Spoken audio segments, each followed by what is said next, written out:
Namaku Hendra Wibowo, usia 45 tahun. Orang sering bilang aku beruntung, punya usaha sendiri, hidup mapan, dan yang paling bikin iri, punya 4 istri. Tapi mereka tak tahu, di balik keberuntungan itu, ada kehidupan yang harus kujalani dengan sangat hati-hati. Satu langkah salah saja, bisa membuat semuanya runtuh seperti domino yang jatuh satu demi satu. Sari adalah istri pertama. Kami menikah sejak kuliah.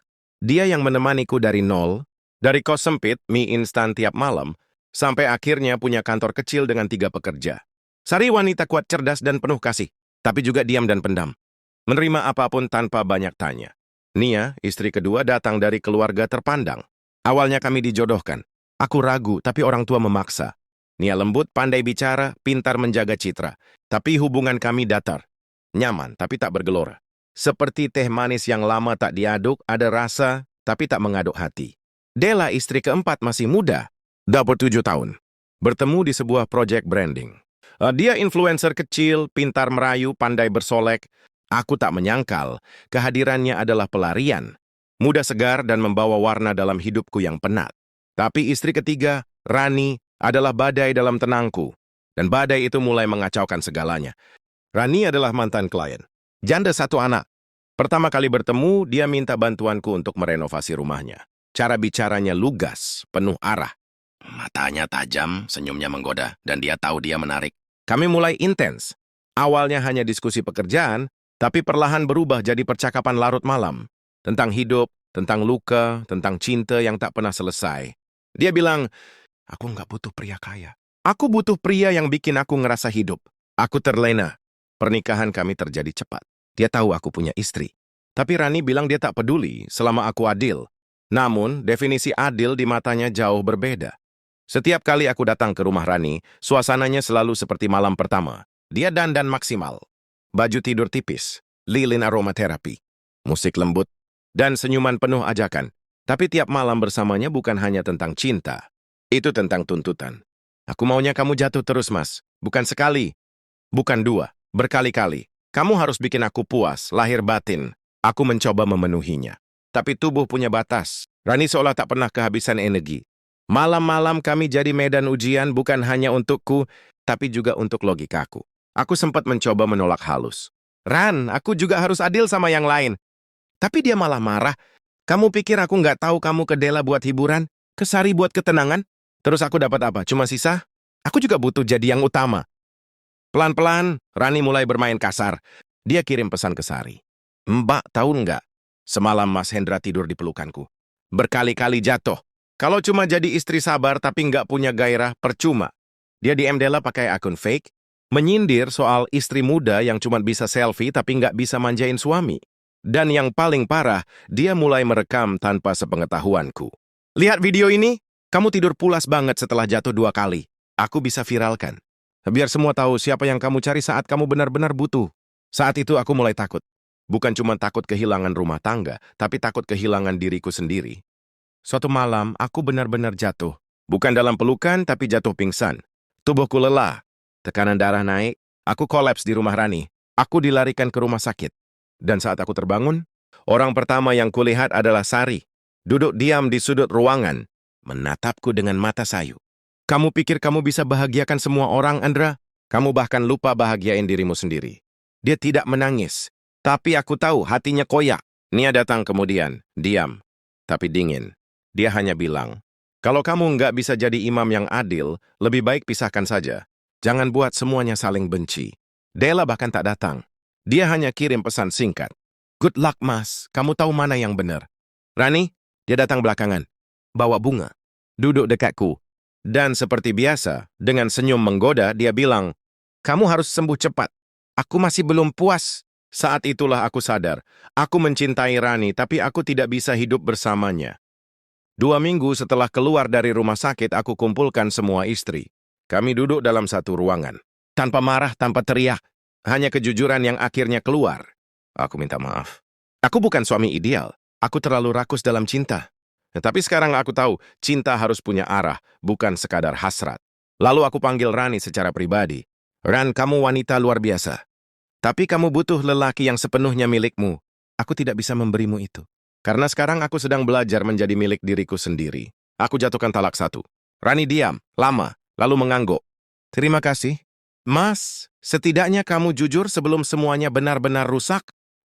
Kini aku hanya hidup dengan 3 istri, tapi lebih damai. Tak lagi harus berpura-pura kuat. Tak lagi harus membagi cinta seperti angka matematika. Dan dari Rani aku belajar satu hal.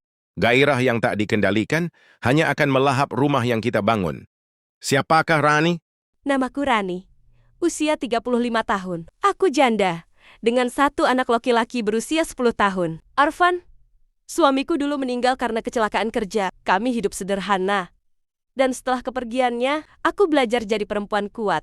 Harus kuat. Hidup sebagai janda di lingkungan kecil bukan hal mudah. Tatapan sinis, gunjingan ibu-ibu, sampai sindiran halus soal wanita kesepian, jadi makanan harian. Tapi aku tak peduli. Aku bangun bisnis kecil, renovasi rumah peninggalan suami. Dan di sanalah aku bertemu Hendra. Dia datang sebagai kontraktor, tapi pembawaannya sopan, hangat, dan penuh perhatian. Lama-lama, kami bicara bukan cuma soal atap dan genteng, tapi soal hidup, soal luka, soal kesepian, dan ketika dia bilang ingin menikahiku meski dia sudah punya 3 istri, aku tidak serta-merta mengiyakan. Tapi dia bilang, aku akan adil, aku akan bahagiakan kamu. Itu janji yang membuatku berani melangkah. Awalnya, aku siap. Kupikir aku tahu risikonya jadi istri ketiga. Kupikir aku bisa membagi waktu, berbagi peran, dan tetap dicintai dengan setara. Tapi realita jauh lebih kejam. Hari-hari pertama pernikahan kami indah. Hendra perhatian. Dia datang dengan senyum, pelukanku hangat, dan malam-malam kami penuh gairah yang tak pernah kudapat selama jadi janda. Untuk pertama kalinya sejak lama, aku merasa hidup kembali. Tapi cepat sekali. Semuanya berubah jadi jadwal.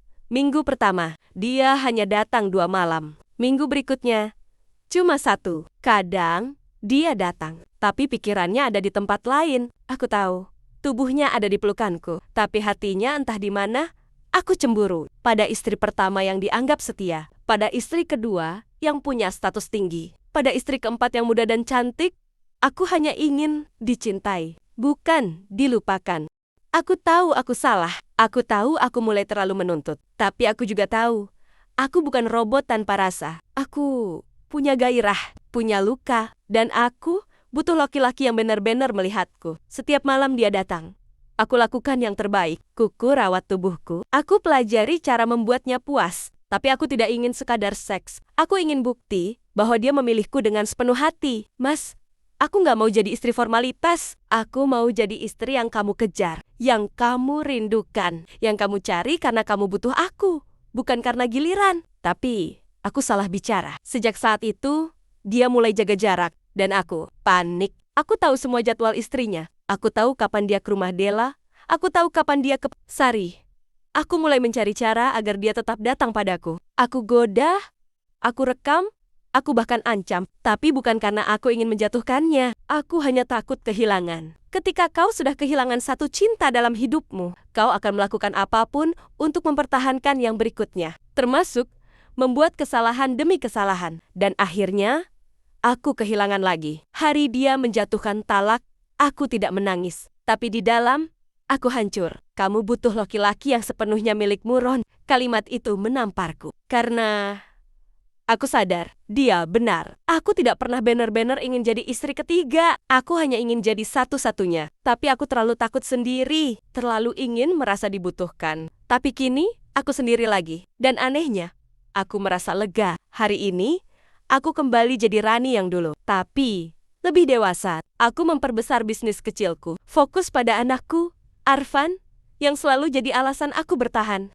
Kadang, cinta bukan soal memiliki, tapi soal menyadari kapan waktunya melepaskan. Aku tak dendam pada Hendra. Aku malah mendoakannya. Karena aku tahu, kami pernah saling hidup dalam pelukan. Walau akhirnya harus hidup dalam jalan berbeda. Dan kini aku tahu, janda bukan berarti sisa. Janda hanya gelar. Tapi bahagia, itu hak semua orang, termasuk aku.